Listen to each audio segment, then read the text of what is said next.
Sorghum Checkoff, along with the Texas Grain Sorghum Association and the U.S. Grains Council, recently hosted representatives from Italcol, a Colombian-based animal feeding company interested in purchasing U.S. grain sorghum.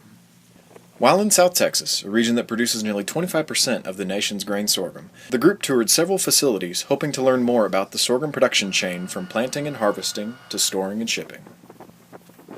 We sell quality grain in Texas, and we want our buyers to see that.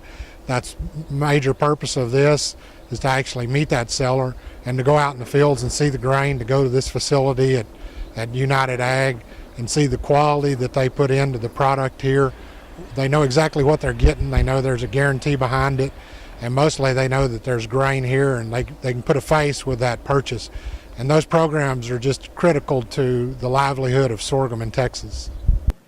Over the course of a week in Texas, the trade group toured facilities at Vista Export Corporation, Coastal Warehouse, United Ag Co-op, Port of Victoria, Port of Corpus Christi, ADM Export Facility, West Star Food Company, Planters Grain Co-op, Gulf Coast Co-op, and Atterbury Grain. Juan Carlos Carbones Rodriguez, whose father founded Italcol 43 years ago, talks about his company's interest in U.S. grain sorghum.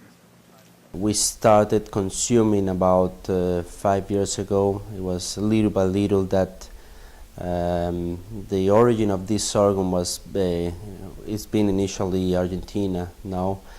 And what we have seen is obviously that the properties of the U.S. sorghum, a zero tannin product now, it can definitely represent maybe it's definitely some advantages compared to the Argentinian sorghum. The start point is definitely a zero tannin product, which is obviously a much more advantageous product from the rest of the sorghums that we have seen worldwide.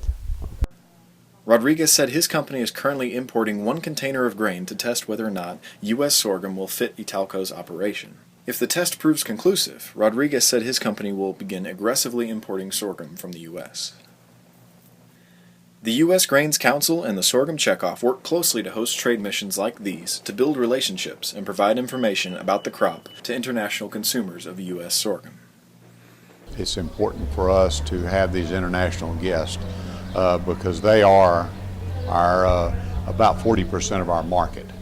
And so anytime that you can maintain relations or develop relations with your market, it's a very important part of the business structure is to have that relationship. So this is what it means to us, is that we have a place to go with our grain.